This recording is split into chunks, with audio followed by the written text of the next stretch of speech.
Welcome to Lecture 2.1, Part 2, wherein we discuss about the indeterminate forms.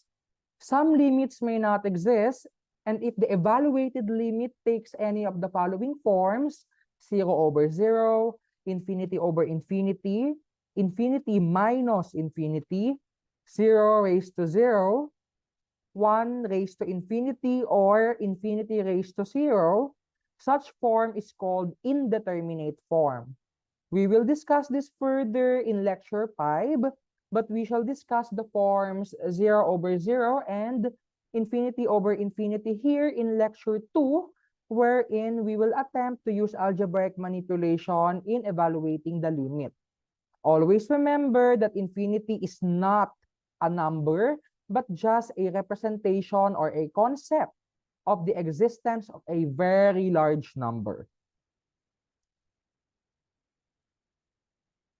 For the following examples, we will employ algebraic manipulations that are applicable in evaluating the limit. All right, first, we have the limit of x squared plus 4x plus 4 all over x plus 2. If we will directly evaluate the limit by substituting the value of x, the negative 2 directly, so this would become negative 2 squared plus 4 times negative 2 plus 4 all over negative 2 plus 2. So this would become 4 minus 8 plus 4 all over 0. And then the numerator becomes 0 and then divided by 0. Take note that this one takes the indeterminate form 0 over 0. So we will just write this here, 0 over 0. What we're going to do is to find another solution. We have here a quadratic function in the numerator and a linear function in the denominator. So kapag hindi parehas yung power ng ating numerator and denominator or degree, take note na yung numerator natin degree 2, yung denominator natin degree 1, mas lamang yung nasa itaas, ang tawag natin dyan ay improper fraction. Pwede pa natin yang ma-divide. Okay? If you are good at factoring, you know that x squared plus 4x plus 4 is actually equal to x plus 2 quantity squared. It is actually a square of a binomial. If you can still remember from the skills that you learned from analytic geometry, whenever you are trying to get the equation of a circle, parabola, ellipse, hyperbola, this is what you're doing there. And then we have the denominator x plus 2. Here we have x plus 2 on the numerator and x plus 2 on the denominator. Okay, let's have a scratch here. X squared divided by x raised to 1. This is equal to x raised to 2 minus 1. We subtract the exponent. This will become equal to x raised to 1. Okay, ganun din yung gagawin natin dito. So this would become equal to the limit of the quantity x plus 2. Mawawala na yung denominator natin because we have already subtracted the exponents. Okay, here we will just simply evaluate the limit. So direct substitution. So we have negative 2 plus 2. The limit is 0. Okay, take note na be careful. 0 divided by 0 is not equal to positive 1. Just because you see that the numerator and denominators are the same, it doesn't mean that that is equal to 1. No. This one is an exception because such division does not exist. The quotient does not exist. So that's why we call that an indeterminate form. All right, example 6. We have here the limit of the square root of x plus 4 all over the square root of x minus 4 as x approaches 4.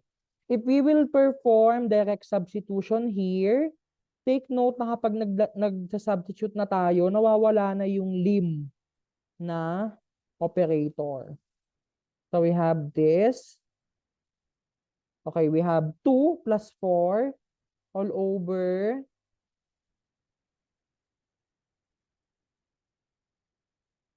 2 minus 4. So this is 6 over -2. This one is not indeterminate. So we have -3. This is the limit that we're going to evaluate. Let's say, ibahin lang natin. So that would be this. Instead of 4, gawin nating 2.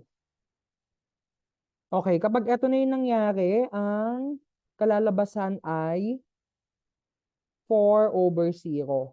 This one is not indeterminate.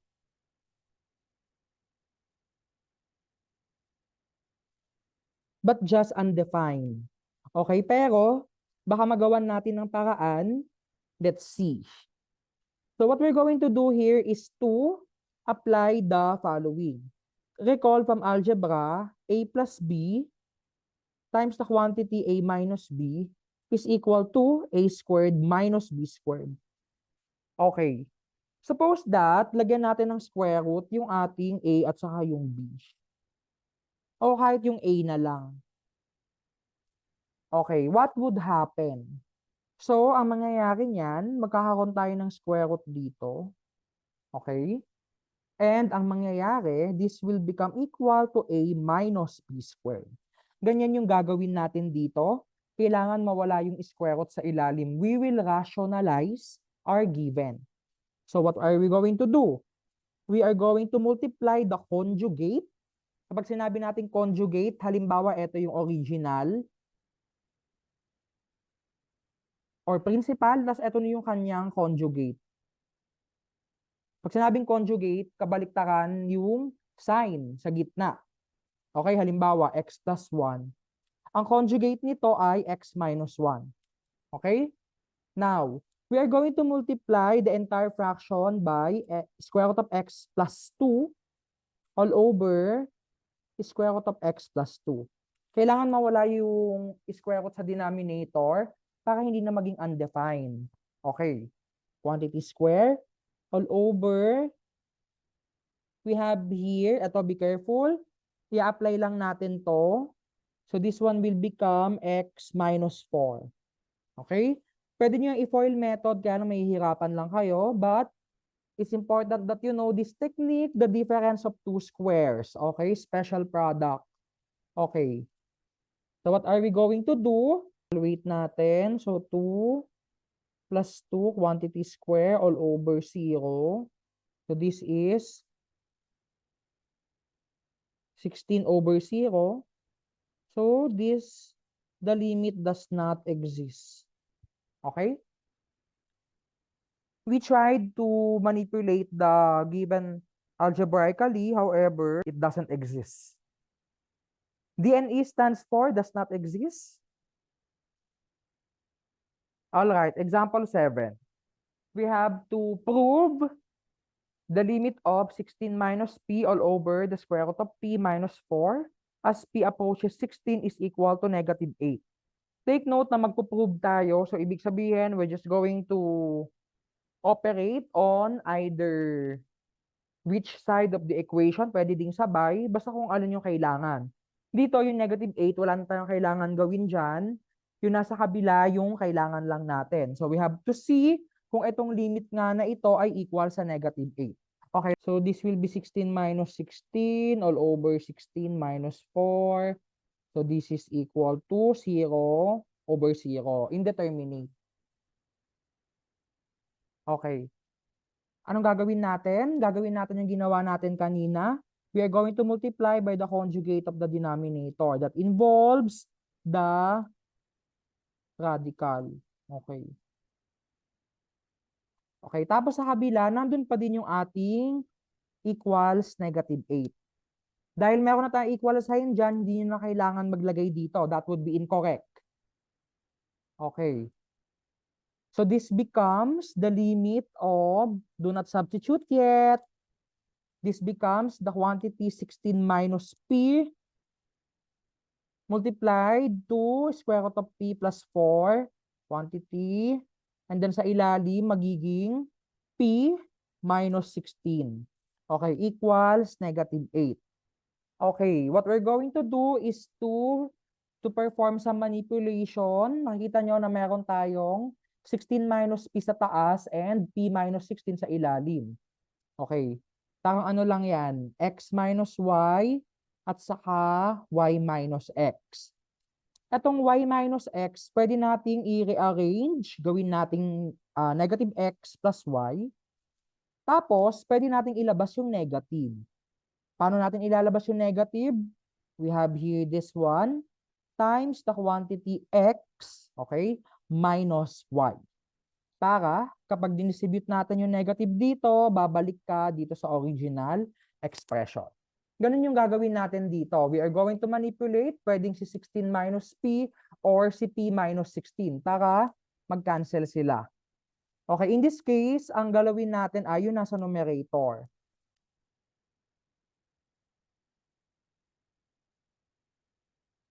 Okay, si 16 minus p, gagawin natin negative quantity p minus 16, okay? And then multiply to the quantity square root of p plus 4. Tapos yung denominator natin, ganun pa rin, wala na tayong gagawin dyan. P minus 16 is equal to negative 8. So ito, magka-cancel na to, isang buo yan. Okay? Isipin nyo, ganito yan, no? Halimbawa, 2 times 3 divided by 2. Multiplication yan, division lang yan. Ito, pwede mag-cancel. Okay? Ito yung mga kailangan yung iwasan. Halimbawa, 2 plus 3 all over 2. Meron kang plus sa taas, kaya hindi mo pwedeng ma-cancel to. Please avoid that. Pwede ka lang mag-cancel kapag multiplication division lang. Pero kapag halimbawa may involved ng operation, hindi na pwede. So dito, yung P minus 16 natin, naka-enclose sa parenthesis. So yung bilang natin dyan, isang unit lang. Okay? So that's why we can cancel that with P minus 16 na nasa ilalim. Pwede din natin i-enclose to sa parenthesis kung gusto nyo. But it's no longer necessary to do. Okay. Ano na lang yung matitira? We have the limit of negative square root of p plus 4 quantity. Ito nga ba ay equal sa negative 8? So, pwede na tayo mag-substitute. Pag nag-substitute tayo, mawawala na yung lim. Okay? Always remember that. Okay? We have, ito nga ba equal sa negative 8? So, we have negative times the quantity 4 plus 4 is equal to negative 8. Finally, we have proven that the limit is indeed equal to negative 8.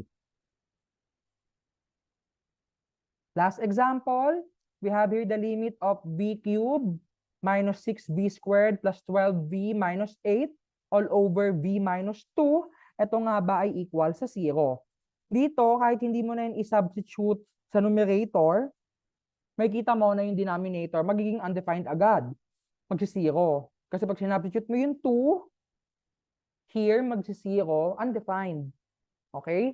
Ano ang pwede natin gawin? Pwede tayong mag-long division, pwede rin tayong mag-synthetic division if you want. Sige, pakita natin yung dalawang solutions na yon. So dito, meron ulit tayong improper fraction kung saan mas mataas yung degree ng numerator kaysa sa denominator. So we can actually divide these. Okay? How? Labaw. So we have here this one.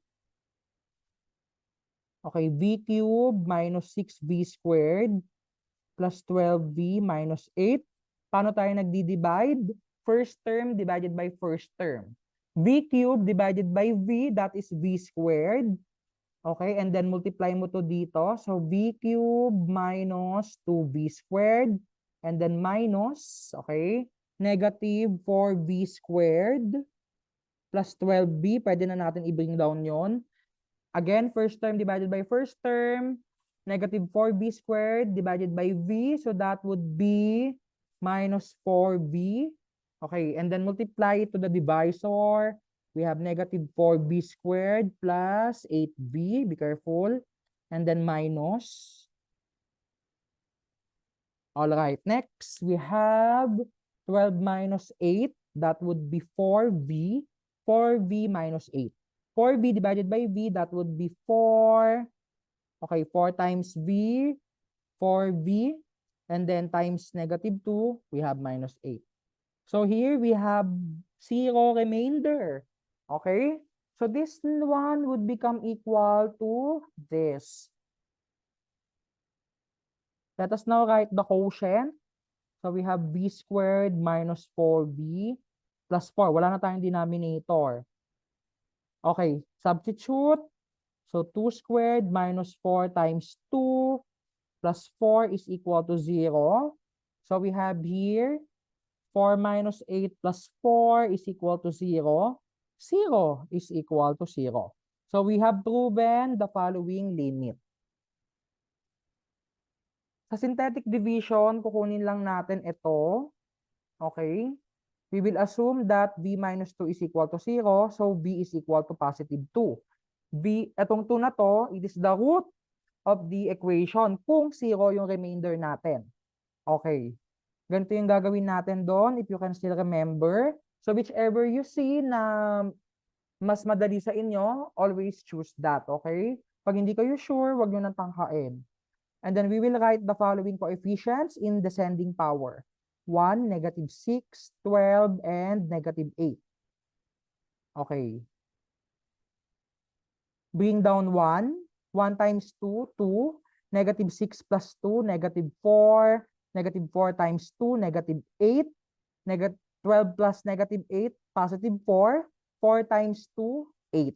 Okay, ito yung magiging remainder natin, negative 8 plus 8, 0. Okay, wala tayong remainder. Tapos, ito na yung ating quotient. So, this is your remainder, and then this is your constant. This is your linear, and then this is the quadratic. Yan yung mga coefficients nila. So, ibig sabihin, ang quotient natin, x squared minus 4x plus 4. You have now reached the end of this lecture. You are highly encouraged to answer the exercises at the end of this video courseware. Thank you.